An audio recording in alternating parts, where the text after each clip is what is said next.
Hello, it's Randi Rhodes. Here's a clip from our show, and go to randyrhodes.com for the whole thing and a podcast. Buy a stinking podcast. Mary had a little man. The fault. We believe that all men are created equal. To the magnificent mosaic that is America. From radio beacon to radio beacon. I have a dream today. Change has come to America. Believe me. Knock, knock. Who's there? It's a figment of your imagination. Randi Rhodes Show. Turn up your mind. Bombshell in the New York Times yesterday, late last night. It's called From the Start. Trump has muddied a clear message. Putin interfered.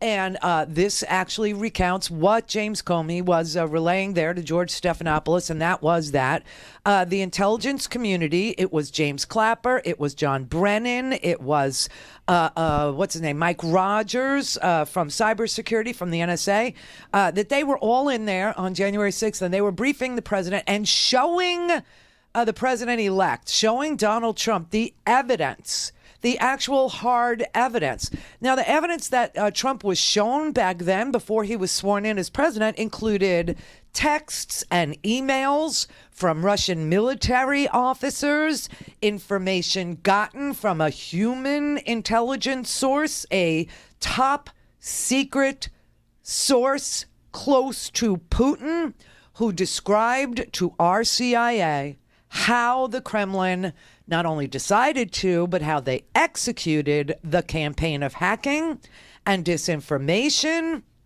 and how they were that they were going to release it through WikiLeaks, which means Julian Assange is a world heavyweight champion liar, because Assange says he didn't, get it from Russia, and that's just not true anymore. They told him everything. They showed him everything that they had. They gave him, the stolen emails from the DNC. That had been seen in the Russian military intelligence networks by British intelligence, Dutch intelligence, American intelligence. That is why the investigation began. Had nothing to do with the Steele dossier. Unfortunately, Comey also had to brief Trump after the intelligence community briefed him about the contents of the Steele dossier so that he would know.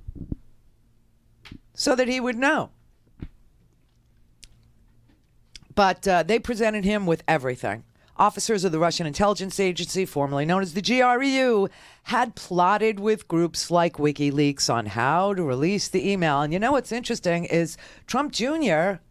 was direct messaging with WikiLeaks. Isn't that interesting, everybody? Isn't that something? So like this whole story is becoming very understandable. So Brennan said in this New York Times article, this is really amazing. Brennan said that there were ultimately several human sources close to Putin that confirmed that this was going on in Russia. He said one source was particularly valuable to the United States, and it was considered so sensitive that John Brennan just declined to refer to it in any way in the presidential daily brief during the final months of the Obama administration. He didn't tell anybody, especially not Donald Trump and not even Obama, who this Russian human source was. And instead, he decided that he would keep that information from leaking. He sent reports from the source itself to Obama and a top group of national security aides in a separate white envelope to ensure its security. And they didn't share it with Donald Trump. So, this is just so interesting that Comey was telling the truth all along. Of course, we knew that, but that the president has totally known about this since before the day he was president. It's like, what did he know and when did he know it? He knew everything, and he knew it from before he was president. There's your answers. I mean, that wasn't so hard, was it? They literally sat there and they gave Donald Trump hard evidence of Putin's direct involvement in the election several weeks before he was inaugurated. And of course, Donald Trump knew this because he won. And we all knew something was up because he freaking won. But they showed him hard evidence. They showed him proof. They showed him Dutch intelligence. They showed him British intelligence. They showed him American intelligence. They showed him everything. They even said to him that one of the sources was a human source very close to Putin. Now, one of those sources was kept away from him. But, I wonder if Trump knows the identity of that source. Because if he does, that's probably what they talked about in their 2-hour meeting. That, and of course, making Bill Browder available, which Trump cannot do. This is sick. This is really twisted. You know, that little segment where Trump is, Putin offers to allow Bob Mueller into Russia to question the 12 military officers that he's just indicted. He'll let Mueller come into Russia and he could sit with his military officers who lie to his face and we have no ability to follow up or swear them in. The oath means nothing. You know, how would you prosecute somebody in Russia for lying under oath to the FBI in America? I mean, it's just such a stupid idea. But Trump was like, I thought it was a fabulous idea. I think it's a great idea. And Sarah Sanders yesterday said, well, we haven't made a decision yet. We'll get back to you. But we are thinking about giving up our ambassador, Michael McFaul, who's he's a professor now at Stanford. He was our ambassador to Russia. She's like, we're thinking about it. We'll get back to you. Sarah, Russian authorities yesterday named several Americans who they want to question who they claim were involved in Bill Browder's quote-unquote crimes in their terms, including a former ambassador to Russia, Michael McFaul. Does President Trump support that idea? Is he open to having U.S. officials questioned by Russia? The president's going to meet with his team, and we'll let you know when we have an announcement on that. We'll let you know. For a second, is that a topic that came up in their conversation? Did President Putin raise this with President Trump? There was some conversation about it, but there wasn't a commitment made on behalf of the United States, and the president will work with his team, and we'll let you know if there's an announcement on that front. Blake? I want to follow up on Maggie's question. Yeah. She asked about the idea that Putin offered of essentially allowing Robert Mueller and his investigators to go to Russia to oversee or witness the interrogations of the Russian military intelligence officers if the U.S. would reciprocate and have Russian investigators come here to watch American citizens face questions about the crimes that they allegedly committed in Russia. The president called it an interesting idea. He said it was an incredible offer. Why would he say that? He said it was an interesting idea. He didn't commit to anything. He wants to work with his team and determine if there's any validity that would be helpful to the process. But again, we've committed to nothing, and it was an idea that they threw out. And the president said it was an incredible idea. I mean, and so now what you have is the Daily Beast has a great article. It's in the homework today, but it's just an amazing article where Sam Stein and other reporters went about calling our diplomatic corps, talking to former and current American diplomats, and to a person, to a man. These people were they were so horrified by the president saying that it was an incredibly good idea to turn over our former ambassador to Russia, and how he thinks he has any control over Bill Browder, who's a citizen of Britain and has been for 30 years, is just unbelievable. I have to play you something. Bill Browder talked to Preet Bharara and laid out the whole Bill Browder story. And this particular time that Bill Browder laid out the story, I think he did the best job of laying out the story as I've ever heard. So I'm going to play you that. But these diplomats, they were expressing. Let me quote some of them. One serving diplomat who spoke on condition of anonymity said, "I'm at a fucking loss over these comments. This is going to chill American diplomacy in hostile and authoritarian countries." Someone else, I'm at a fucking loss. Diplomats are very diplomatic. They don't say those things lightly, okay? Their whole thing is diplomacy. Quote, "It's beyond disgraceful. It's fundamentally ignorant with regard to how we conduct diplomacy or what it means. It really puts in jeopardy the professional independence of diplomats anywhere in the world. If the consequence of their actions is going to be potentially turned over to a foreign government." And then, I swear to God, it was so creepy. I told you that Putin singled out Bill Browder. I mean, this was the sickest thing I'd ever heard come out of anybody's mouth, was to turn over, a citizen of another country to the freaking Russians. I mean, when he singled out Bill Browder, First of all, he lied. He said Bill Browder had given $400 million to Hillary Clinton's campaign. Did I mention that Bill Browder is not an American? Okay. Therefore, because Bill Browder is not an American, if Bill Browder, as a British citizen, gave $400 million to Hillary Clinton, the lights would be blinking red. Dan Coates would know. Okay, everybody would know. Because you can't do that. That would be illegal. And it didn't happen. It didn't happen. But standing next to Vladimir Putin, the U.S. president stood there and allowed Vlad the Thug to accuse Bill Browder of... For instance, we can bring up the Mr. Browder in this particular case. Business associates of Mr. Browder have earned over $1.5 billion in Russia. They never paid any taxes, neither in Russia nor in the United States. That's not true. And yet the money escaped the country. They were transferred to the United States. They sent huge amount of money, $400 million, as a contribution to the campaign of Hillary Clinton.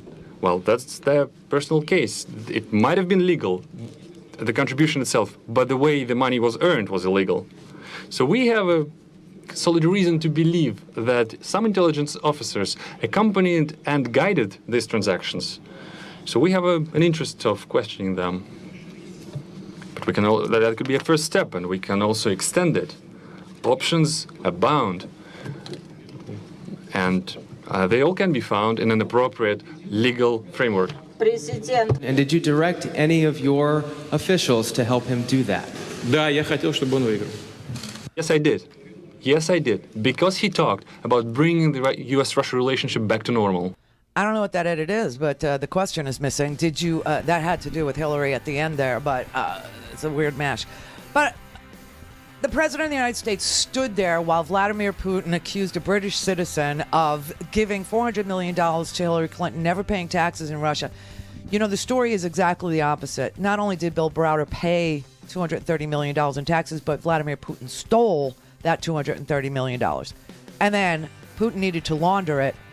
And guess how he did it? He did it through a company called Prevezon that bought New York real estate. Oh, my God. See, the truth is very simple to say. It doesn't take very long to say the truth. And Vladimir Putin literally stole from his own treasury, stole the tax money that Bill Browder paid. I mean, this is really sick. This is really... and the president... Oh, it's a great idea, an incredible idea. Yeah, let's do that. Let's turn them over. All things Randi at RandiRhodes.com. Go for launch. Speaking truth to power, the Randi Rhodes Show. Do you think any intelligence agencies, U.S. intelligence agencies, are out to get you? Well, certainly in the past, it's been terrible. You look at Brennan, you look at Clapper, you look at Hayden, you look at Comey, you look at McCabe, you look at Strzok and his lover, Lisa Page. You look at other people in the FBI that have been fired, that are no longer there. Certainly, I can't have any confidence in the past, but I can have a lot of confidence in the present and the future, because it's getting to be now where we're putting our people in. But in the past, no, I have no confidence in a guy like Brennan. I think he's a total lowlife. Oh, my God. I have God. no confidence in Clapper. You know, Clapper wrote me a beautiful letter when I first went to office, and it was really nice. And then all of a sudden he's gone haywire because they got to him, and they probably got him to say things that maybe he doesn't even mean. But no, I certainly don't have confidence in past people. You look at what's happened. Take a look at all of the shenanigans that have gone on. Very hard to have confidence in that group. Oh, he's a sick freak, this man. This man was briefed for his own protection, for his own good, by Hayden, by his own guy, Mike Rogers. He kept Mike Rogers on. Mike Rogers, his term expired and he was like out of there. But Mike Rogers, he was briefed by Brennan, he was briefed by Clapper. And they all produced evidence on January 6th that the Russians had done this. They showed him the evidence. They told him this. And all he cared about was how it was going to make him look. He never acted surprised. He never questioned, what do we do to stop it? He never once said, are they still in there? Or how do we protect ourselves? Not once, not ever. And now he's trashing their service. And I got to tell you, this is why John Brennan wonders out loud now if Putin has something on him. Does the Russian government have something personally on Donald Trump? Well, Donald Trump knows what he has done. And he knows what might the Russians be aware of. And so I think his actions toward Mr. Putin may reflect that concern. And so does Clapper. This is so interesting that, they're all saying this stuff, and some of them are very pained to say it. I've been trying my best to give the president the benefit of the doubt, and have always expressed potential other theories as to why he behaves as he does with respect to Russia generally and Putin specifically. But more and more, I come to the conclusion that after the Helsinki performance and since, that I really do wonder whether the Russians have something on him. I think his behavior was just unbelievable. I'm still trying to get my head around what I witnessed at the Helsinki press conference. So, and this is a concern, of course, because of the jeopardy to the national security of the United States. And here's Brennan. He had to follow up, too, because after Helsinki, I mean, this was just it was so off the hook. And the idea that Sarah Sanders actually stood at the podium yesterday and said that the White House was actually contemplating turning over, and there's a long list, okay? There's a list of others, Americans, that Putin wants. Putin wants them. And the president is, it's an incredible idea. And you know what? Everybody is like, what the F, man? Well, when the president, Donald Trump, was elected president in November 2016, I was skeptical that he had the qualifications, the temperament, or even the potential to be a strong president. I was willing to give him the benefit of the doubt. But soon after his election, he started to denigrate the intelligence and law enforcement profession, as well as professionals, as well as their work. And then over the past year and a half, I think he has demonstrated time and time again that he lies to the American people, and that he is not fulfilling the responsibilities of the office of the presidency in terms of keeping this country strong and safe. I was hoping he was going to bring this country together after a very contentious election.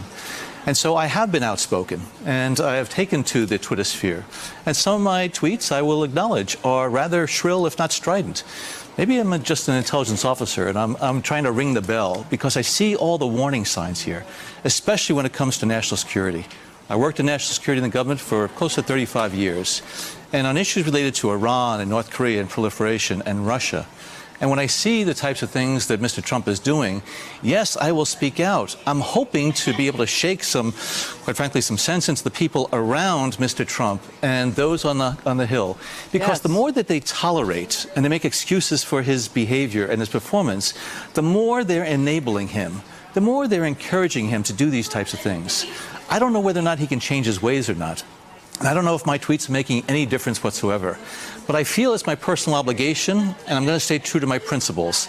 And the fact that, Mr. Trump calls me a bad person, well, I need to be able to speak openly and clearly about the concerns that I see in terms of the future security and safety of this country. And you know what else is really strange? Nobody knows what they talked about in this meeting, this private meeting. Jeanne Shaheen and other, senators are interested in subpoenaing the translator, Miss Gross, to tell what was said, because normally there's a note taker, and people go, note taker? Yes, it's called a stenographer, a court reporter if you must. And they usually are in these meetings because there's a Presidential Records Act. And so these records are taken down, and then they are sent over to the National Archives for safekeeping. And none of that happened here. And now all of a sudden you've got Trump asserting last night, he was interviewed on CBS News by the least known anchor in the history of the world, Jeff Glor. Anybody? Jeff Glor? Jeff Glor, everybody. But he was interviewed by Jeff Glor. And, Jeff Glor is the one who said, do you think the intelligence agencies are out to get you? Like, how freaking paranoid are you? But he asked him what came of that meeting. And Trump goes through this whole laundry list of, Israel protection and Syria agreements and all. Except, what's really weird? The Pentagon has no earthly idea. There was no plan. See, Trump went there and he had nothing in mind to tell Putin he wanted. So Putin got to tell Trump what he wanted. And Trump just nodded and said, oh, that's an incredible idea. Yeah, that's good. Oh, this is great. Yeah, let's do that. I mean, and the Pentagon has no earthly idea what they agreed to. The diplomatic corps has no earthly idea what they agreed to. By diplomatic corps, I mean the State Department. Heather Nauert took the stage. She said, agreeing or saying it was an incredible idea to render various Americans to Vladimir Putin. She said it was absurd. So you've got like some breakage between what the president said he agreed with Putin to do. Then you've got the intelligence community that knows nothing about it. You've got the State Department that knows nothing about it. You've got the Secretary of Defense, Mattis, who knows nothing about it. And in fact, Mattis has not been seen since before Helsinki. Nobody has seen him. I think he's mulling whether or not to resign. But you've got the spokesperson for the State Department saying, this is crazy what he said. I can't answer on behalf of the White House with regard to that. But what I can tell you is that the overall assertions that have come out of the Russian government are absolutely absurd. The fact that they want to question 11 American citizens and the assertions that the Russian government is making about those American citizens, we do not stand by those assertions that the Russian government makes. The prosecutor general in Russia is well aware that the United States has rejected Russian allegations in this regard. Those have been refuted by, among other things, the Southern District Court of New York in other cases that are somewhat related. Instead, we continue to urge Russian authorities to work with the U.S. Department of Justice to pursue those in Russia who, in fact, perpetrated the fraudulent scheme that Russia refers to. That targeted not only Mr. Browder, but also his company and others, and also the Russian people as a whole. I mean, this is just insane. This is insane. He has his own State Department saying, well, no, we're not turning over 11 people and Mr. Browder. What tangibly emerged from that conversation? What do you feel you achieved? I think we achieved a lot. Things emerged out that were very important. Nuclear proliferation. Nothing. Between Russia and the United States, that's 90% of the nuclear weapons. Protection of Israel. He feels nothing good about that. I feel good about that, very good about that. That was a big factor. We talked about North Korea. He said he will help. He agrees with what I'm doing. What are you doing? He thinks I'm doing a great job with respect to North Korea. Yeah, he said he would help. Propaganda. I think he will. Let's see what happens. Let's see what they have a lot of border. They have 25 miles of border right on North Korea. So having that assurance, I think, means quite a bit. He's delusional, man, because here's what the Washington Post reported today. They said important verbal agreements, according to Trump, important verbal agreements were reached at the Helsinki meeting. Russia's ambassador to the United States, the Russians, said this, okay? This came from Anatoly Antonov, okay? He's talking to American reporters, and so is Trump, repeating almost verbatim what the Russian government wants repeated. Saying that they preserved the INF agreement, they preserved the New START agreement, that they were going to do major bilateral arms control treaties. He said Putin had made, quote, specific and interesting proposals to Washington on how the two countries could cooperate on Syria. This is exactly what the president just said there, right? To Jeff Glor. Jeff Glor, everybody? Jeff Glor, CBS anchor. Here is what the Washington Post followed up on. They followed up on, was anything, well, so what were they agreeing? Because nobody, officials at the most senior levels across the U.S. military scrambling since Monday to determine what Trump may have agreed to on national security issues in Helsinki had little to no information on Wednesday. That was last night. At the Pentagon, They were unable to answer media questions about how the summit might impact the military. The paucity of information exposed an awkward gap in internal administration communications. The uncertainty surrounding Moscow's suggestion of some sort of new arrangement or proposal regarding Syria in particular was striking because General Joe Votel, who heads U.S. Central Command, is scheduled to brief reporters on Syria on Thursday, today, and he had no idea. Defense Secretary Jim Mattis did not attend Wednesday's cabinet meeting with Trump and has not appeared in public this week or commented on the summit at all. The Pentagon spokesperson Dana White said, "When we are able to provide more details, we will." Current and former officials said, "This is unusual." Trump continues to praise his private meeting with Putin and an expanded lunch with aides as a tremendous success and tweeted a promise of big results. But the State Department spokesperson Heather Nauert said the administration was, quote, assessing 3 takeaways. Okay, these are what they call deliverables. This is what the State Department is aware of that was agreed upon. Establish separate working groups of business leaders and foreign policy leaders and follow-up meetings between the National Security Council staffs of Russia and the United States. That's it.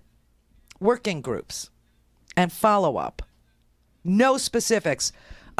Trump told lawmakers this week that he and Putin had made significant progress toward addressing these issues and more, but neither Sarah Huckabee Sanders nor any other U.S. official from Trump on down has offered any specifics on what was accomplished on those subjects beyond what Sarah called the beginning of dialogue. He's just lying. Asked about calls from congressional Democrats for testimony from the U.S. interpreter, Sarah Huckabee Sanders said it was a question for the State Department. Heather Nauert said there was no precedent for such a demand and that there had been no formal request for such an appearance. Overall, as a general matter, she said, we always seek to work with Congress. That's all I have on this, okay? What the hell? On Syria, okay? Few, if it, this goes up. Few, if any, top-level national security meetings, for example, have been held this spring following the administration's attack on the airport in Syria. Remember? And they were up and running the next day because Russia gassed those that whole town. Yeah. But after that, few, if any, top-level national security meetings, for example, have been held this spring following the administration's attack on Syrian military facilities in April, according to officials who spoke on the condition of anonymity to discuss internal deliberations. That shift, while welcomed by those frustrated of the pace of decision-making under Obama, may provide top military officials less regular access to their commander-in-chief and fewer opportunities to influence the policy process. Non-military officials who were provided minimal indirect readouts expressed confidence that no agreement had been struck with Putin on Syria. No agreement. And that Trump, who earlier this year expressed a desire to withdraw all U.S. troops from Syria, made clear to Putin that he would not. Russia is doing all the talking here. Antonov, the Russian guy who is the ambassador to the United States, he told a joint U.S.-Russian press conference that it seemed to me, my impression was that the U.S. side listened with interest. And what he says, he wants to have happen is that the United States support President Bashar al-Assad, who has defined all opponents of the Syrian government as terrorists, and would like America to start fighting on the side of Bashar al-Assad. That's what the Russian ambassador to the United States is saying. And as far as Israel goes, they said that they just agreed to keep the 1974 UN agreement intact. The 1974 UN agreement is to keep all Iranian forces fighting on behalf of Assad's military 50 miles from Syria's border with the Golan Heights. 1974. Yeah, fine, no problem. He just lies. This is just like really, really, really, really, really sick. So he sat there last night. Oh, we got a lot of... And nobody knows what they got accomplished. Nobody knows what they agreed to. But everybody is sort of concluding that the president was given orders, further orders, like Maria Butina, I stand ready to take further orders. And that he is compromised. And, you know, like we discussed this yesterday, a sex tape ain't going to do it. That's... Unless I told you, unless it was goats... 12-year-old girls, 12-year-old boys, the prostitutes were killed, or, right? I mean, that just won't cut it. So I think it's money. I think that Putin is guarding the largest tranche of stolen cash from the Russian people. This is what he's protecting, and he has somehow told Donald Trump he's got the goods on his finances. Call in, connect. To speak to Randi, call 561-270-3844. 561-270-3844. All right. Check this out. This is unbelievable. Trump asked John Bolton to invite Vladimir Putin to the White House. John Bolton. Let me show you something. I'm not going to play this whole thing, but you know what was so interesting in the Maria Butina infiltration of the National Rifle Association and the National Prayer Breakfast, which takes care of almost the entire GOP adherents, okay? The Cult 45 members are either evangelicals, with the National Prayer Breakfast being, the Christmas, in between Christmas, that event, right? And you had like 20 Russians invited to that. And now we know that Alexander Torshin and Maria Butina, through this guy, Paul Erickson, infiltrated the NRA. God only knows. Mnuchin took action yesterday to prevent the NRA from having to disclose its donors. Okay, this is sick. This is really twisted. So now, at a time when we really need to look at $30 million going to Trump from the NRA and figure out where this $30 million, we can't, because Steve Mnuchin, the Treasury Secretary, has decided it's none of our damn business whether or not the NRA takes foreign money and puts it into an American campaign. Oh, anyway, Bolton was also involved with Maria Butina. Oh, yes, John Bolton. John Bolton actually appeared on Russian television. This is part of the unsealed affidavit now. Okay, we read the affidavit to you. And one of the exhibits is this freaking tape of John Bolton on Russian television advocating for Maria Butina's gun rights group in Russia. Thank you for this opportunity to address the Russian people on the 20th anniversary of the adoption of the Russian Constitution. Oh, God. This document signaled a new era of freedom for the Russian people and created a new force for democracy in the world. Yeah. While more time has passed since the United States created our own constitutional freedoms, we never forget the joyful optimism that marked the beginning of our democratic history. We wish our Russian friends that same hope and pray for you the strength to preserve these first precious freedoms. Today, you're engaged in a historic debate about the possible expansion of your freedoms. You get it? You get it? He's sitting there advocating for Maria Butina's gun rights group, because you can't have a gun in Russia. It's a freaking authoritarian closed state with controlled media, et cetera. But this is just so interesting. And this tape was that is actually John Bolton right there. And if he didn't understand what Butina or Torshin's interest really was, it certainly makes you wonder if John Bolton should be head of Donald Trump's national security team, which he is. He has the highest security clearances available. According to this indictment, Bolton made this video at the direction of David Keene, the president at the time of the NRA, who was asked by Maria Butina to do it for him. And she has just been indicted as a Russian spy. I mean, how many? Oh, and I got news for you. You know who knows about the money laundering? You know who really knows? I'll tell you, there's a handful of people that really understand, just exactly how the money laundering went. And one of them was Preet Bharara, who, did the Prevezon case. And, just before Donald Trump fired James Comey for that Russia thing, remember that? But regardless of recommendation, I was going to fire Comey, knowing there was no good time to do it. And in fact, when I decided to just do it, I said to myself, I said, this Russia thing with Trump and Russia is a made-up story. It's an excuse by the Democrats for having lost an election that they should have won. And okay, so he says to Lester Holt on the TV that he fired Comey because of this Russia thing, which now we know he was briefed on by everybody in our security agencies, by Mike Rogers, by Brennan, CIA director, Clapper, everybody, DNI, everybody was in that briefing. There were a half a dozen intelligence officials briefing Donald Trump before he became president. So we know that and his reaction was, how do I talk about it? Can we issue some sort of a press release saying that it didn't affect me? Do you know? And they presented hard evidence that showed that Russia hacked the DNC, and they were really, and he's standing there during his case. Russia, if you're listening, I hope you. I mean, and he knows that Trump Jr. had this meeting in Trump Tower, and he knows that he lied about why that meeting happened. He knows who Natalia Veselnitskaya is, and I'll tell you how he knows. He knows because before he fired Comey, he fired Preet Bharara.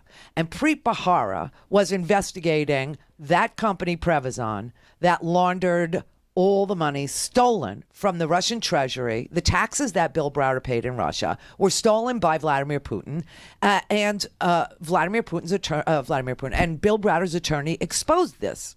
And that's why Sergei Magnitsky is dead, and that's why we have the Magnitsky Act to prevent human rights abuses like killing people to cover up your crimes. But you know who else knows about money laundering? Wilbur Ross, our Commerce Secretary. You know how I know he knows? Because you know what his former job was? He was head of the Cyprus Bank. And that's where all the money gets laundered, in Cyprus, at that bank. So you look at John Bolton making videos for the Russian people. You look at the selection of Wilbur Ross, who, remember he did this stupid video telling you that this trade war with the aluminum and steel would cost you less than 2 cents a can of soup. That's Wilbur Ross. But Wilbur Ross was over at the Bank of Cyprus, and he knows where all the money is. He knows where Vlad's money is. He knows where Donald Trump's money is, and he knows where his money is, and they're all protecting their money. All of them. This is about them. This isn't about our country. This isn't about patriotism. This is not about America. In fact, what Donald Trump has been doing, and I've said this before, I'll say it again, he blames America first. He called America foolish and stupid in front of Vladimir Putin. He said both countries would have blamed the Americans. America's been foolish. He pretends that he's working on very big issues like nuclear weapons with Kim Jong-un. Meanwhile, the reason why Kim Jong-un has nuclear weapons is because of Russia. Russia transferred their nuclear know-how to Iran. And Iran transferred their nuclear know-how to North Korea. That is the axis of evil. And they all work together. And Trump is somehow being blackmailed or being included in the axis of evil for his personal benefit. That is just a gimme. For those of you who think he's got some grand strategy, what is the problem with Russia that you think we have? Besides for their cyber war, are you really afraid of Russia coming here and doing something? No. And their cyber war has been completely and utterly detected. We got human intel sources that ratted out Putin. We got human intel sources that ratted out Julian Assange. You've got Twitter, email. You've got people, saying you got Roger Stone. Oh, Podesta his time in the barrel is next, and he pleads. Oh, I'm just an innocent little country mouse. I know nothing. I see nothing. He's Sergeant Schultz all of a sudden. Meanwhile, he's just clairvoyant, right? He just knows who's next. He just does. I mean, you got all these people around Donald Trump with Russian money, Russian interests, Russian this, Russian that. You got Maria Butina inside the NRA and the National Prayer Breakfast, Wilbur Ross, who knows where the money gets laundered. You've got even a Supreme Court justice's son is the banker at Deutsche Bank who's making the loans to Donald Trump when no other American bank will do it. And then following that, you get an indictment of Deutsche Bank for what? Russian money laundering. I mean, it's just so unbelievable. It's so sick. And now there's John Bolton on Russian TV, and he's in charge of our national security apparatus. You have Michael Flynn, who was previously in charge of it. And poor Michael Flynn is he knows where the bodies are buried too. That's why they haven't, proceeded with a date for sentencing. He's still cooperating. You got Michael Cohen. God only knows what parts of this puzzle he can, fill in. But there you had Flynn at the inauguration, literally texting a business partner saying, hey, we could do this investment in Russian nuclear energy because the sanctions are coming off. It was always about the Magnitsky Act, and it was always about the further sanctions that Barack Obama put on Russia. It was about the 3 compounds that Barack Obama closed and the deportation of every single one of those diplomats who was really a Russian spy. It was about Obama's security apparatus figuring out that Russia was cyber attacking, and yet we didn't have anything demonstrable. We didn't have anything we could tell anybody until after the election, January 6th. They started investigating in June of 2016, the FBI did, the counterintelligence people did, and they were able to put together a case in about 6 months, and it was too late. And instead of embarrassing Donald Trump by putting this out worldwide and globally and to tell the America, they shared it with him, and he then fired them. Now, like I said, some Republicans are willing to say out loud that they never thought that they would see a day where they would have to say out loud that the American president was a Russian agent. I said earlier today, having spent almost a decade as an undercover officer in the CIA, having spent my time here in Congress working with our allies across the world who have to face the Russian menace, I never would have thought. I've seen the Russian intelligence and manipulate many people in my career, and I never would have thought the U.S. president would be one of them. I mean, come on. This is incredible. This is insane. I mean, Putin wants to trade Bill Browder. For instance, we can bring up the Mr. Browder in this particular case. Business associates of Mr. Browder have earned over $1.5 billion in Russia. They never paid any taxes, neither in Russia nor in the United States, and yet the money escaped the country. They were transferred to the United States. They sent huge amount of money, $400 million, as a contribution to the campaign of Hillary Clinton. I mean, this is just a lie. I'm going to play you just a little bit of Bill Browder explaining what happened to the tax money. And so Sergei goes out, he does a big investigation, and he comes back, and he says, I figured out what they've done, and it's shocking. And he said there were 2 things they were trying to do. The first thing was they wanted to steal all of your money. But you were smarter than them, and you got your money out quicker, and they didn't get anything. I thought, phew, thank God. He said, however, the second thing is truly the most cynical thing I've ever seen in Russia. I've seen a lot of cynical things. And I said, what's that? And he said, well, when we were moving all of our money out of Russia, we sold everything, and we had a huge profit. We had $1 billion profit, right. And we paid $230 million of capital gains tax to the Russian government. And what Sergei had discovered was that when these bad guys had stolen our companies, they went back to the tax authorities, and they said those taxes that were paid, the $230 million that you paid last year, was paid by mistake. And they said, we'd like to file an amended tax return and get a tax refund of $230 million. And so they applied for a $230 million tax refund. It was the largest tax refund in the history of Russia. They applied for it on the 23rd of December, 2007, and it was approved and paid out the next day. The largest tax refund in the history of Russia. Merry Christmas. Because I'm going to play you the whole story. So Putin got the money. That's the point. Is Vladimir Putin got the tax money that Bill Browder paid to the Russian treasury in capital gains taxes when he decided he wanted to leave Russia. He sold all his stuff, everything that he had invested in Russia on behalf of his clients. Remember, he ran Hermitage Capital, so he had clients, and he was telling people to invest in Russia. Because in 2004, he thought that Russia was a good investment, and he thought it was safe. Through the years, 2004, 5, 6, by 2007, he learns that Vladimir Putin is dirty, and I'll play you how he learns Vladimir Putin is dirty. And the second he sees that Vladimir Putin is dirty, he decides on behalf of his clients, he's going to sell everything, all the investments in Russia, and cash out for his clients, which he does. And he moves all the money out of Russia, but they get hit with a tax bill for the $1 billion that they made in Russia, $230 million, which Bill Browder pays. Bill Browder's office gets raided by the Russian security apparatus, and they go and steal all his company documents, and they list a different owner of Hermitage Capital than Bill Browder. Guess who that owner was? You'll never guess. But that owner is the person that got the tax refund after Bill Browder paid it. The refund went back to the new owner of Bill Browder's company, which there was no new owner of Bill Browder's company because Bill Browder is still the owner of Bill Browder's company. But that's how Putin's government stole the money from their own treasury. That is what Putin was sanctioned for because he killed the lawyer who exposed that fraud. That's the Magnitsky Act.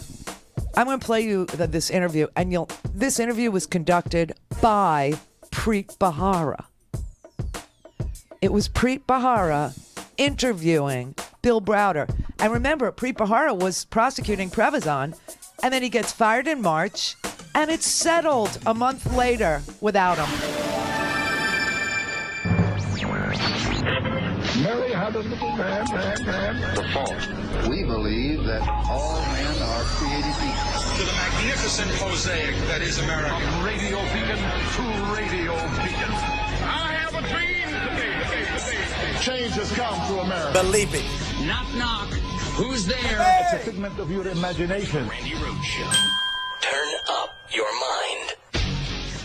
Well, I wasn't surprised overall because this is not the first time that Putin has mentioned my name. Over a period of years, I've really gotten under Vladimir Putin's skin because I'm the person who initiated the Magnitsky Act, which has been passed now in the United States and 6 other countries, which freezes the assets and bans the visas of people around kleptocrats and human rights violators around Vladimir Putin. And so he's extremely angry. He'd really like to get his hands on me. He'd like to kill me like he killed Sergei Magnitsky, my lawyer, 8.5 years ago. Bill, you facing interrogation by Russian agents would mean what for you? Well, effectively, what the Russians have said very clearly on a number of occasions is they'd like to get me back to Russia. They'd like to send me back to Russia. And then once I'm back in Russia, they would like to kill me. And so anything that begins that process is effectively a death sentence for me. Now, what you may know or not know, I don't know what you know. I mean, if you are a loyal client of this show, if you're a constant listener, then you know Bill Browder was tried in absentia in Russia twice. And Putin will kill him. He will get the death penalty. And here is why. Okay, let's start at the beginning. This is such a brilliant interview that Preet Bharara did. Now, Preet Bharara was the prosecutor, right? He was the prosecutor on the Prevezon case. Prevezon was a company that was designed to take the ill-gotten goods, the $230 million from the Russian treasury and launder it into the United States. That's what Prevezon's purpose was.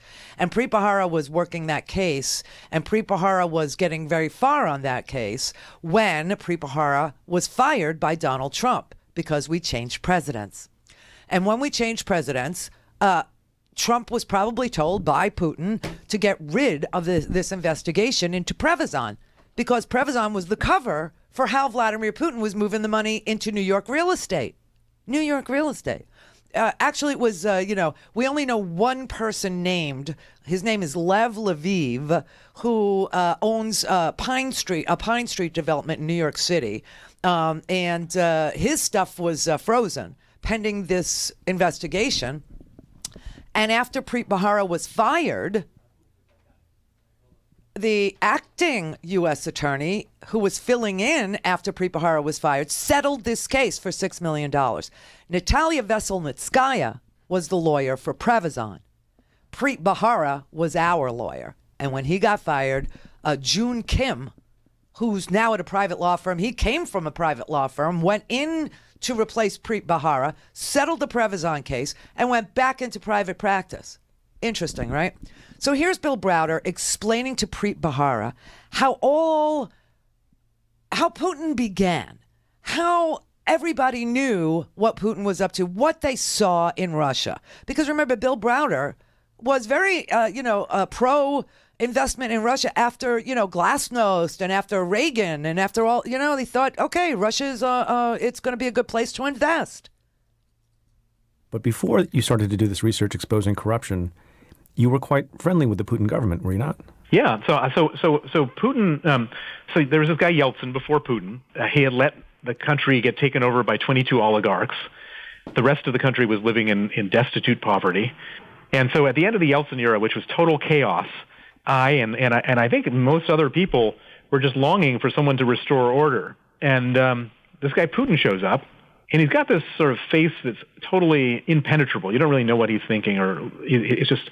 And he comes in and he says, "I'm going to go and I'm going to restore order. I'm going to get rid of these oligarchs, and life is going to improve." And I was so longing for an improvement in life and a restoration of order and all this criminality to stop that I was cheering for Vladimir Putin because you thought you thought he wanted to drain the swamp, so to speak. that was his pitch. And he kind of and when he first came in, I think he wasn't as brazen as he is now, and he's kind of did a few things that one could objectively say, wow, this is kind of good, and in the national interest. They were sort of normalizing things a little bit. He was going after some of the oligarchs, which I loved because these oligarchs were so disgusting and criminal. But then he did something which completely changed everything, which is that he goes after the biggest oligarch in the country. He arrests a man named Michael Khodorkovsky, who is the owner of an oil company called Yukos. And he arrests him off of his private jet in Siberia, takes him back to Moscow, and he puts him on trial in Moscow for tax evasion.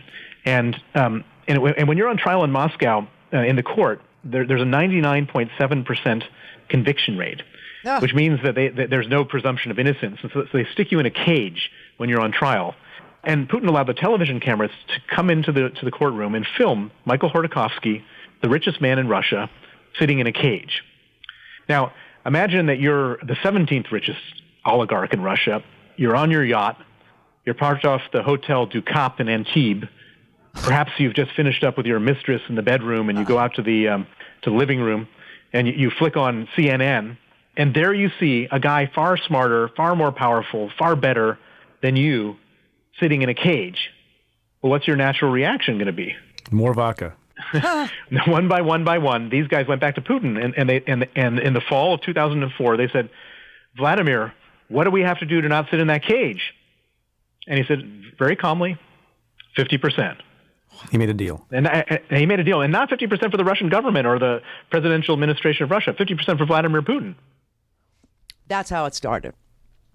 So some smart people understood, get your money out of Russia. This is not going, the way that you hoped it would. It's not a drain the swamp, which was his pitch. It's so funny how Vlad and Trump, like the same words. Okay. So Bill Browder, well, I'll let him tell you. So let's go back to your annoying all these people who had a lot of power, but not as much power as Putin. And then things go south for you. Well, so basically after Putin arrested the richest oligarch in Russia, the oligarchs went from being his enemies to being his business partners. And I continued to go after all this corruption. And I was no longer going after, basically going after Vladimir Putin himself. He didn't like that. And in 2005, as I was flying back to Russia, I'd been living there for 10 years. I was the largest foreign investor in their country.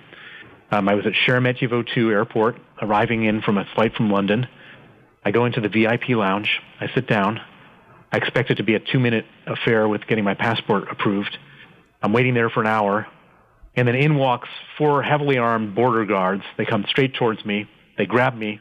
They frog march me down to the basement of the airport. They put me in the detention center of the airport and lock the door. And I didn't know whether I was being arrested or deported. So I sat down there all night thinking what's going to happen. And the next morning came, and the flight out to London, the next flight out to London was 11 a.m. And I thought, okay, 9:30 a.m., if they're deporting me, they'll grab me and process me for the flight. And nobody came at 9:30, and 10 a.m. there was nobody there. And I'm starting to think maybe them being arrested. And 10:15, and there's no way. How are they going to get me to the flight in 15 minutes? And were you handcuffed at this point, or no? I was just sitting in their detention center. 10:30, I'm thinking, oh my God, this is it. I'm being arrested. I'm going to Siberia. Like 10:40, I'm just in a state of raw panic. And at 10:47, a different group of 4 guards come into the cell, grab me again, and then frog march me towards an Aeroflot flight, stick me in the center seat, leave the plane. They close the door, and I breathed the biggest sigh of relief I've ever breathed in my life. I wasn't being arrested. I was being deported. The Foreign Ministry of Russia eventually sends a letter saying you've been deported because you've been declared a threat to national security, never to be allowed into Russia again. So when you were deported, what was going on with your firm? Well, so I get deported, and I say to myself, okay, when the Russians turn on you, they don't tend to do so mildly. They do so with extreme prejudice. And just deporting me is not that serious a sanction.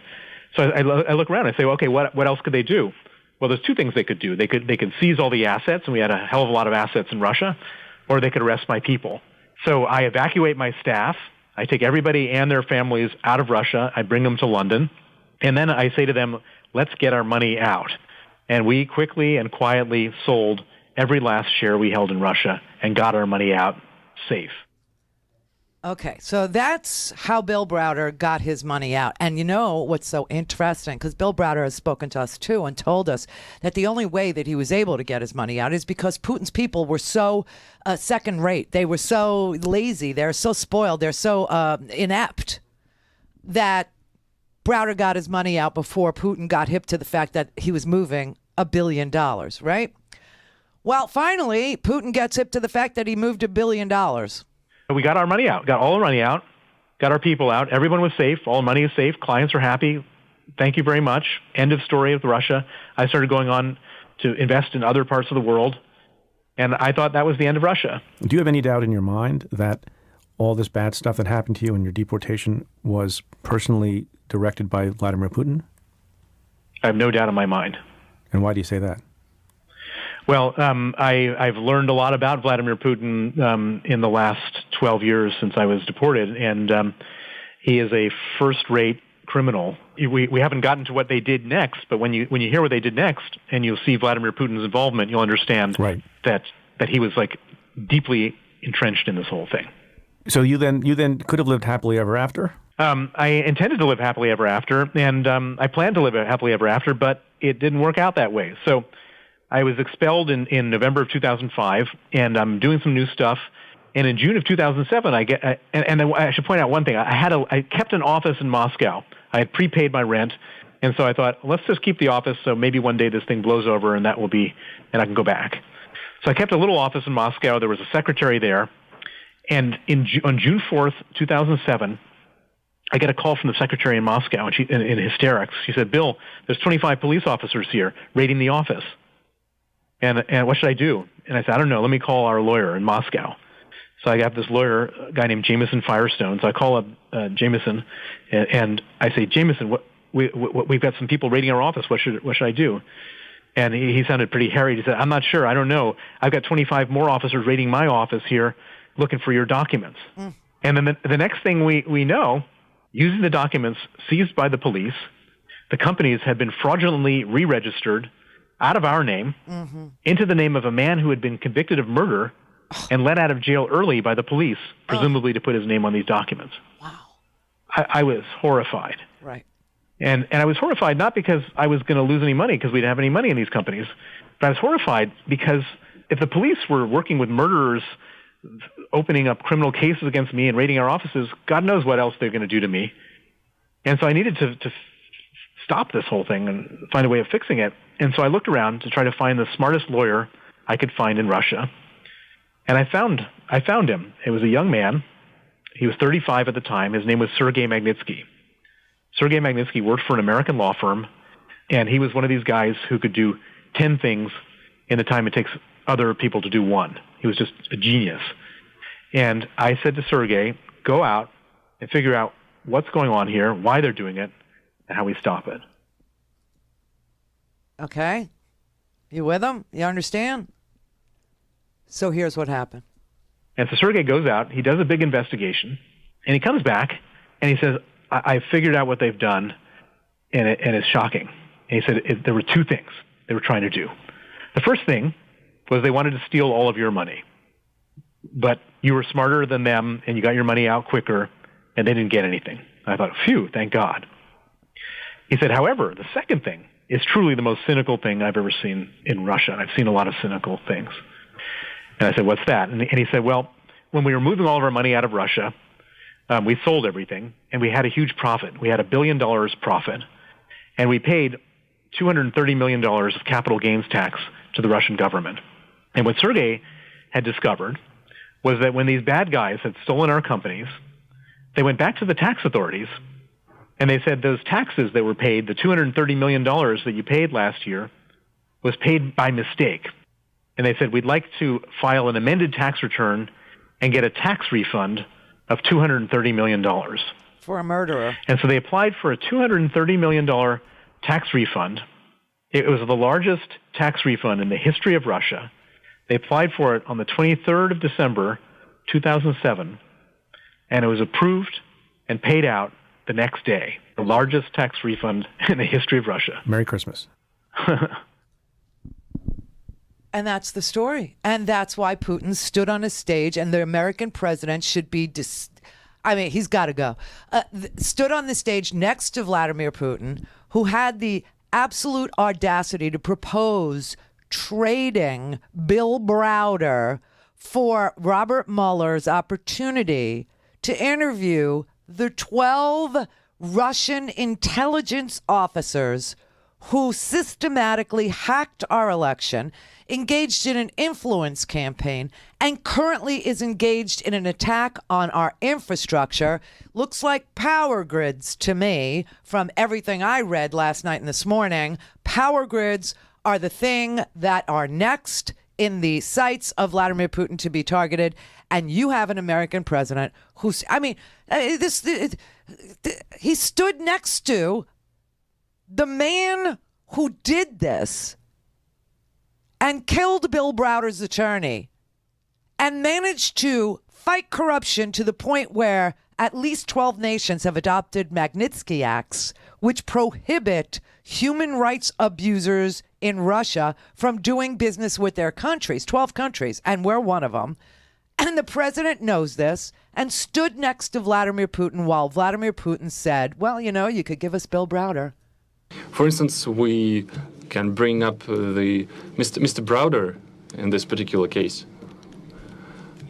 Business associates of Mr. Browder have earned over $1.5 billion in Russia. They never paid any taxes, neither in Russia nor in the United States. And yet the money escaped the country. They were transferred to the United States. They sent huge amount of money, $400 million, as a contribution to the campaign of Hillary Clinton. Well, that's their personal case. He is such a liar. It's just so disgusting. He did not. He's not an American citizen, Bill Browder. He's a citizen of the UK and has been for 29 years. He could not have made a donation of $400 million as a foreign citizen, and that is what he is. This is so unbelievable. And the president said, what an incredible idea. Now maybe you have much more background than, if you just watch TV. And you understand how vile it is to see an American president say that's an incredible idea to Vladimir Putin's proposal that he allow Vladimir Putin to kill Bill Browder because Bill Browder tried to expose Vladimir Putin's theft of $230 million from his own treasury. Tax dollars that Bill Browder knows was in the treasury because he paid it into the Russian treasury in capital gains taxes. Randi Rhodes Show is live on RandiRhodes.com and the free Progressive Voices app for Android and iOS. Visit the App Store or ProgressiveVoices.com now. There were two key pieces of information in that story. One, the fact that the U.S. intelligence community had obtained texts and emails of senior Russian officials that made it clear that Putin was involved. And then two, even more importantly, that there was a human source close to Vladimir Putin who was cooperating with the U.S. intelligence community and providing information. Key to this conclusion that Putin had directly ordered the intervention in the election. That is really the crown jewels of U.S. intelligence, and the fact that that made it out publicly was concerning to me. And I will say, after I read that story last night and found out that the president has known going back to, a year and a half now about what exactly Vladimir Putin did, and he has helped him cover up that crime by lying about it publicly, and he was continuing to help him cover up that crime by standing next to him on Monday and lying about it publicly, it made me wonder what happened in the meeting. And I bet it made U.S. intelligence officials wonder what happened in the meeting, why the president wanted to have that meeting all alone with no other officials there, not even his closest advisors. And I can't believe this is something I'm saying about the President of the United States, but it made me wonder if people are suspicious that he revealed sensitive classified intelligence, including human source information, to the President of the Russian Federation. That's a real concern that I had after reading that story. And Matt, you're not the first person to raise that suspicion privately and publicly around this table. Okay, two things. Number one, there is no doubt in anybody's mind in the intelligence community or in the military community, the non-military community, the diplomatic corps. No one doubts that Vladimir Putin taped that meeting when it was just Trump and Putin and two translators. No one doubts that meeting was taped, and everybody thinks that, what you watched when Trump stood there and Vladimir Putin said, give me Ambassador McFaul, give me Bill Browder, give me those guys, this is what I want. And Trump goes, that's an incredible idea. And Sarah Sanders doubles down from the podium yesterday and says, an official decision hasn't been made about whether or not we're going to turn over these Americans. And by the way, there are 11 Americans that Putin wants. 11. This is really, really sick. Let me just show you who they are. Which one is that? It's Bill Browder. Let me not bother you because I know you're doing something else. Hang on, I'll find it. This. Vladimir Putin hasn't just asked to interview me. He's asked to interview a number of U.S. Government officials who were involved in getting the Magnitsky Act passed. He wants to interview Ambassador Mike McFaul, the former U.S. ambassador to Russia. Mm-hmm. He wants to interview Kyle Parker, who is a senior congressional staff member who wrote the Magnitsky Act. He wants to interview Robert Otto, who worked in the State Department. And probably most heinously, Vladimir Putin wants to interview three members of the department, three special agents from the Department of Homeland Security who were prosecuting money laundering of Russians in New York who were involved in the Magnitsky case and taking money from the crime that Sergei Magnitsky had exposed.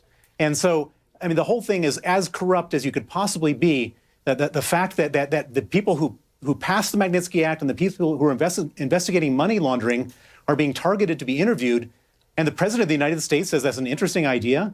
This has got to be one of the lowest points in his presidency for him to even have that reaction.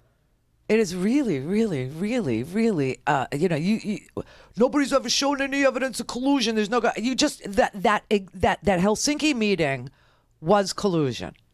The private meeting, I know it was taped. Everyone knows it was taped. That is now, it has given Vladimir Putin the ability to, play that tape anytime he wants to blackmail the United States president. That is just bizarre.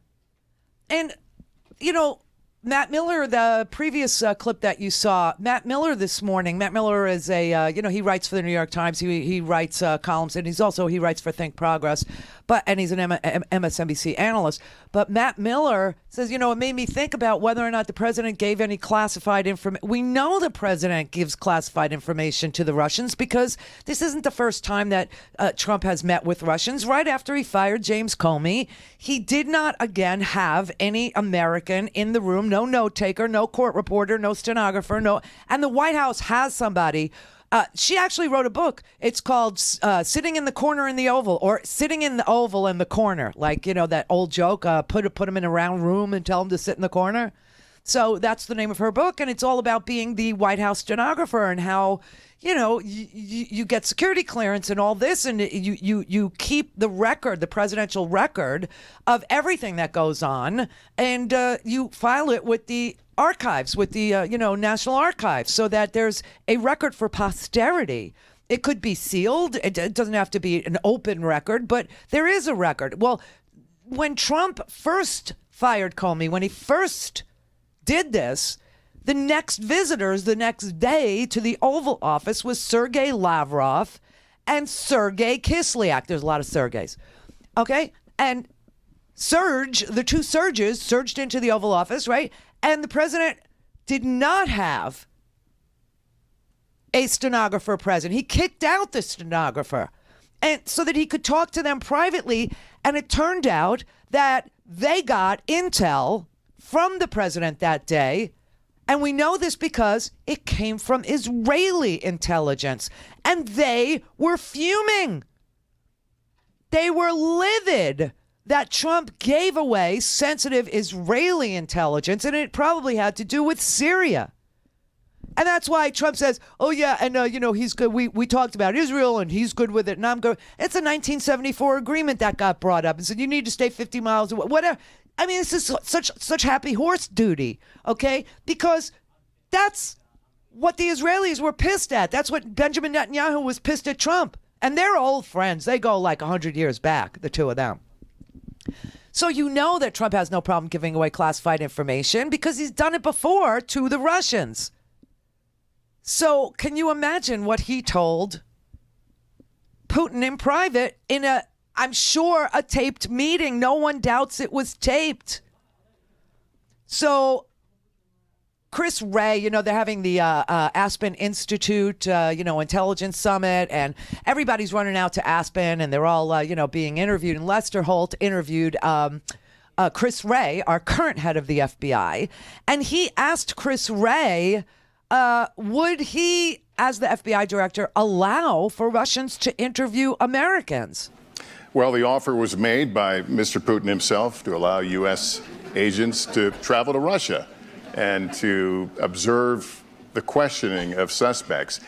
Is that something, do you think that's first of all, do you think it was a false promise? And is it something that you or the U.S. Justice Department would ever consider? Well, I think I'll leave that one to Special Counsel Mueller. So, moving beyond this case, in general, would you ever envision a world in which you would allow suspects to be interviewed by Russia and observe? Well, I never want to say never about anything, but it's certainly not high on our list of investigative techniques.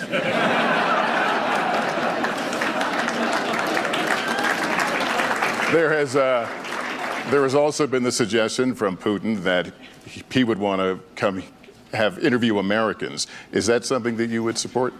That's probably even lower on our list of investigative techniques. I think we've got that clear. You have the entire security apparatus of the United States and other, world leaders sitting there and listening to people joking and mocking what the president had said standing next to Vladimir Putin was an incredible idea.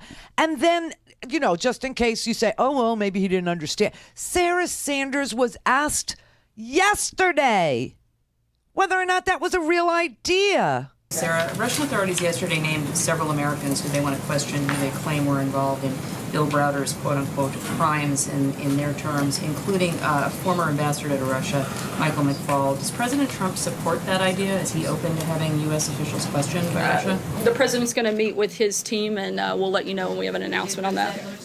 I mean, come on, we'll let you know when we have an announcement on that. And she goes further and says, he's talking, his team is meeting and they're discussing it. And then, the reporters then run over to the State Department and they ask the State Department spokesperson, Heather Nauert, formerly of Fox News, whether or not this is a good idea. I can't answer on behalf of the White House with regard to that. But what I can tell you is that the overall assertions that have come out of the Russian government are absolutely absurd. They're absurd. Here's Michael McFaul, who is on Putin's list of people he would like, to either come here and question or have sent over to Russia for questioning. Well, it's a classic. I've known Vladimir Putin for a long time. Met him first in 1991. I've been in several meetings with him when I was in the government. And I wrote a whole book about his intimidation and harassment of me as the U.S. ambassador to try to document for the American people who this guy is and what he does, both abroad and to his own people and to diplomats like me. It's unprecedented what he does. With his meeting with Trump, it's classic whataboutism. You got your problems, we got our problems, you have your charges, we have our charges against your American government officials. And what I fear, because President Trump probably is not as conversant in these issues as he should be, or most certainly not as conversant as Putin is he probably just nodded along and said, oh, yeah, okay, oh, that sounds like a good idea. Oh, you have some trouble with our government officials? Oh, well, and you don't need to believe me. He said it to the world. You played the clip. He thinks it was a really great idea. And that's just perfect for Vladimir Putin. With respect to me personally, Vladimir Putin doesn't like me. He doesn't like what I've written about him. He doesn't like what I say about him right now, not even when I was in the government. This is an act of intimidation against me, and it's going to create problems for me in the long run. My government, I hope, will step up today and categorically swat this back. And when I mean my government, I mean my President of the United States of America. When he just said last night, America's no longer under attack, I'm sorry. I'm an American, and I'm under attack by Vladimir Putin right now, so I hope he'll stand up. But now they're going to make my life more difficult as I travel abroad, perhaps, with Interpol, perhaps. They want to harass me, and they want to intimidate me and make me quiet. Make me quiet. I mean, you have these people on this list, and they're all saying how could the American president serve us up like this to Vladimir Putin, say it was a great idea? He said it was an incredible idea, is what he said. That's an incredible idea. And, it stuck out to me of all the craziness that happened in Helsinki, of all the denials and all the ass-kissing and the boot-licking that our president did of Vladimir Putin, and all the, he's strongly and powerfully denied. So, screw our intelligence agencies, and screw the fact that you were told in January, before you even became president, what happened. And you're still lying to the American people, and you're still saying, could have been a fat guy sitting on his bed, 400-pound guy. I mean, still saying this crap, right? And said it again last night, and said it to, Jeff Glor, everybody, CBS News anchor. He said, well, I hold Putin responsible only because he's the president, not that he ordered it, right? This is the Randi Rhodes Show. To speak with Randi, dial 561-270-3844. That's 561-270-3844. Tonight, prosecutors say that this 29-year-old Russian redhead who came to Washington under the guise of being a graduate student after she founded a gun rights group in Russia. This is an all-Russian public organization. We promote gun rights. Isn't who she claimed to be. Instead, court papers paint Maria Butina as an illegal agent of Russia whose plan was calculated, patient, and directed by a Russian official. Butina even allegedly offered sex in exchange for a position within a special interest organization here in the U.S. She's not an agent of the Russian government, the Russian Federation. She's innocent of the charges brought against her. She posed with a pistol for a risque spread in GQ magazine, but also buttoned up for political events. She's seen here with Republican presidential candidate Scott Walker and sitting just feet away from former National Security Advisor Michael Flynn. The man who mentored her, Kremlin-linked banker Alexander Torshin, who has been sanctioned by the U.S., messaged her on Twitter 1 month after that breakfast, exclaiming, "You have upstaged Anna Chapman," referencing the Russian spy who was arrested and deported in a prisoner swap in 2010. I made this trip because I think that freedom is very important. Butina also got close to Donald Trump. At the Freedom Fest event in Las Vegas in July 2015, she announced she was visiting from Russia and then asked then recently declared candidate Trump this. If you would be elected as a president, what will be your foreign politics, especially in the relationships with my country? I believe I would get along very nicely with Putin. Okay? all over Russia. Butina also allegedly kept in touch with members of the Russian FSB, the spy agency that succeeded the KGB. And prosecutors say Butina was well connected to wealthy businessmen in the Russian oligarchy. And sources tell CNN she had a romantic relationship with Paul Erickson, a former board member of the American Conservative Union who attempted to make inroads with the Romney and Trump campaigns but was never particularly successful. While the court filing did not name Erickson and referred to him only as U.S. Person 1, the details match Erickson's activities. Butina allegedly lived with him, but treated the relationship as simply a necessary aspect of her activities. How humiliating. Since Erickson previously told McClatchy News he co-founded a company with Butina to help fund her graduate studies. Hi, is this Paul? CNN affiliate Kilo TV asked Erickson if he tried to set up a meeting between Trump and Putin. I was wondering if you would be willing to talk to us about what the New York Times is reporting about you trying to set up a meeting between President Trump and Putin. Oh, hi. Yeah, it didn't exactly happen that way. And a federal judge has just ruled Maria Butina will remain in jail with no bond until her trial. Prosecutors argued in court today that she was a flight risk, and also in court they disclosed that American she was in a relationship with, who we've reported as Paul Erickson. They say he was under investigation for fraud in South Dakota, and that Butina offered to help with the case. But of course, Jake, now she's behind bars, and she also pleaded not guilty today. Oh, for God's sake, everywhere you look, there's a freaking Russian spy. Everywhere you look, there's Putin. Everywhere you look, there's a colonel. There's a military intelligence officer, all from Russia. What the hell is it going to take? Today there was a poll. There's good news in this poll, but the number is really startling. That after Helsinki, after watching your president stand there and offer up Americans to Vladimir Putin and say that Vladimir Putin was innocent and that he doesn't blame Vladimir Putin, that he strongly and powerfully denied that he had.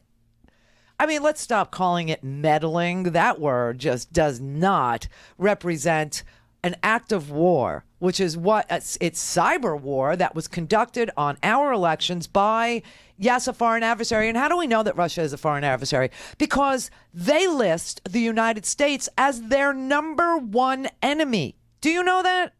So every time somebody, well, why do you say that Russia's an adversary? Because they say that their biggest enemy in the world is the United States. That's why. You know, when he fights on the side of Bashar al-Assad in Syria, we're not fighting on that side. And those Russian soldiers kill our soldiers. That's why. And because when you had a massacre with, the Serbs and the Chechens, and we were on the side of the Serbs, the Chechens were on the side of Vladimir Putin. That's why. And all of a sudden, it's okay for a president to stand there and even though you know that he knew from the very beginning, 2 weeks before he was president, that presented hard evidence, presented intel documents and Dutch intel documents, U.S. intel documents, British intel documents, evidence, emails from Russian military intelligence officers. He still went out there and lied to the American people and said it could have been anybody. And he still says it could have been anybody. Okay? It could have been anybody. And I fired James Comey because of this Russia thing. It was a made-up thing. And he knew. He knew it wasn't.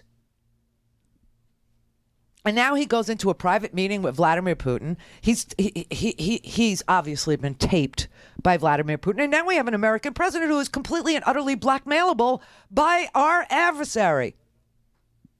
After giving propaganda video to Kim Jong-un, who only has nukes because of Vladimir Putin.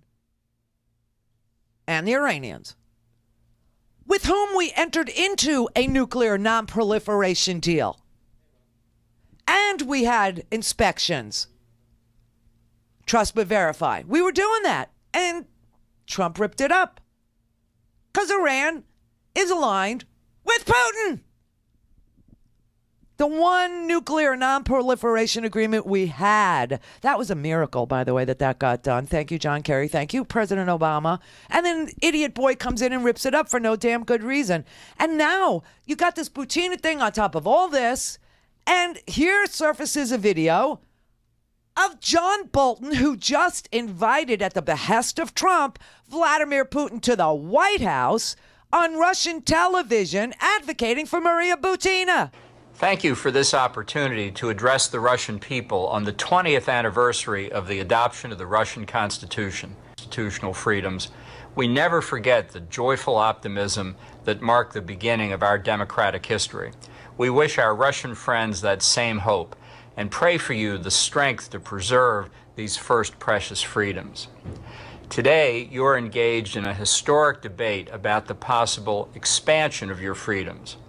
Should the Russian people have the right to bear arms? I can share with you a word about what this particular freedom has meant to Americans and offer you encouragement as you consider embracing that freedom, which so many nations and cultures have found to be the essential defense for all other freedoms, arms. But even in America, like Russia today, this specific detail was not included in our original statement of rights and freedoms. You get it? And he's advocating for Maria Butina's Russian organization, which is a front. It's a sham. And Idiot Boy, who's now in charge of our whole national security apparatus, is talked into by a Russian spy going on Russian TV to advocate for her group because Russians cannot have guns. She infiltrates the NRA. They're moving money through the NRA. They're moving money through the National Prayer Breakfast. They're inviting like 20 Russian. She got a table, remember? I read you the affidavit. She was saying, I got to bring 12 people, and they have to be very well connected to Putin, to the National Prayer Breakfast. This was to woo the evangelicals and make them think that Russians were, down with your evangelicalism. This is such garbage.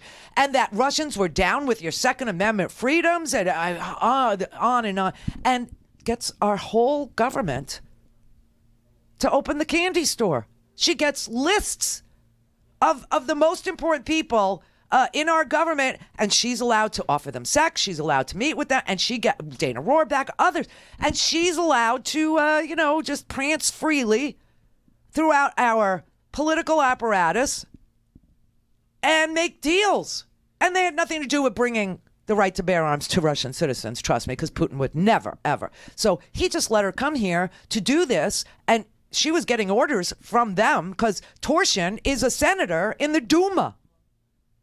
He's also an oligarch. But that's who he is.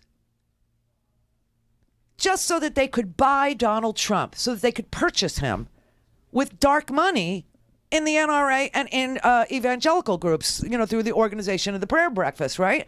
And as soon as we find this out, Mnuchin says, oh, yeah, well, we're not going to require 501c4s, which is what the NRA is, to disclose their donors anymore.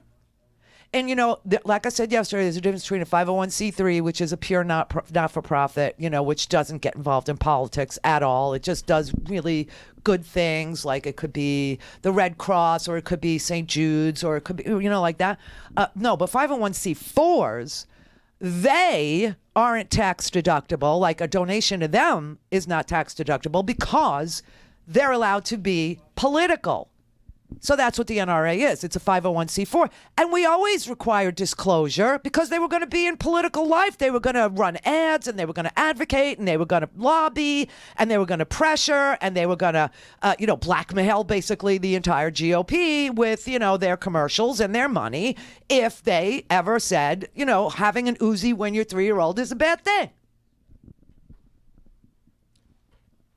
And all of a sudden, Mnuchin, the Butina indictment comes down, and she goes to court. And all of a sudden, the next day, he goes, oh, 501c4s don't have to disclose the dark money anymore. They don't have to tell us who the donors are. I mean, are you telling me that Mnuchin, these bankers, these Wilbur Rosses, these Steve Mnuchins, these all these handmaids that Donald Trump has, don't have some money in this game? Their money is, just lovingly, nestled in a savings and loan. Perhaps they have the same account at USAA because some of them are veterans. Do you know? No, that's right. Donald Trump couldn't have an account at USAA because he's not a veteran. Neither is Mnuchin.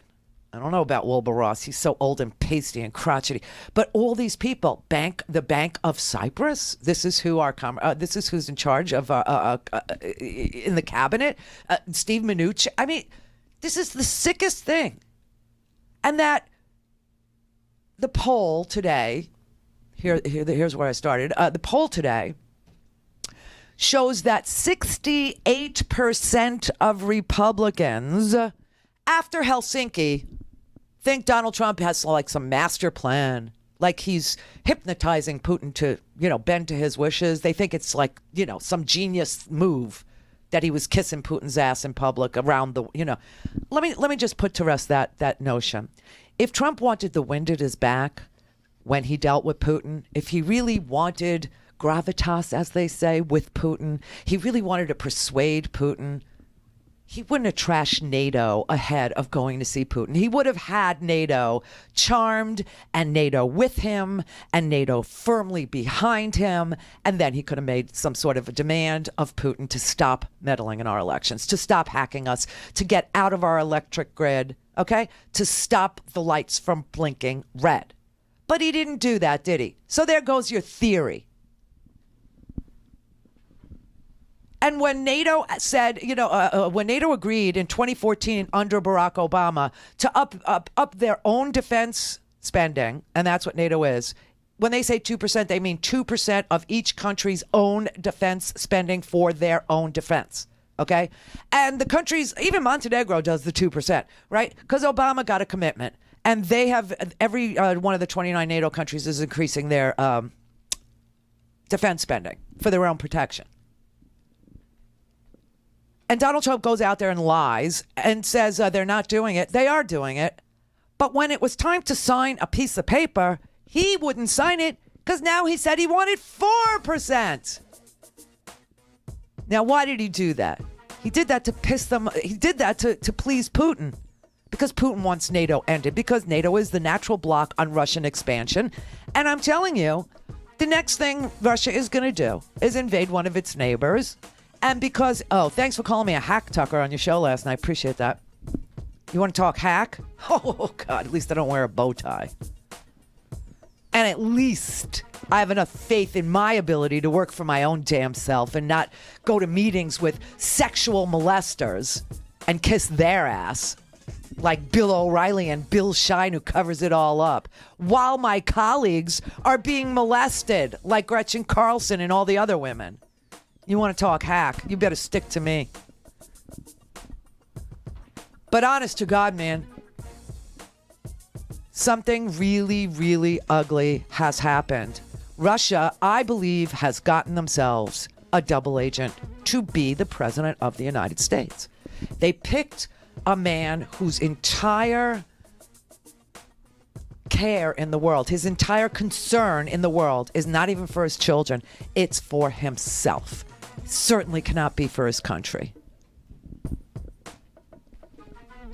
And that he stood there and would serve up Americans, congressional staffers, for God's sake, who wrote a piece of legislation called the Magnitsky Act, that he would serve up our former ambassador to Russia, Michael McFaul, who's a professor at Stanford, minding his own damn business and just commenting on Russia, the state of affairs between the United States and Russia, so everybody could understand why they're not friends, why they're foes.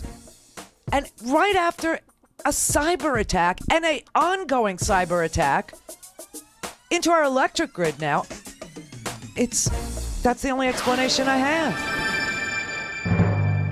Buy a stinking podcast.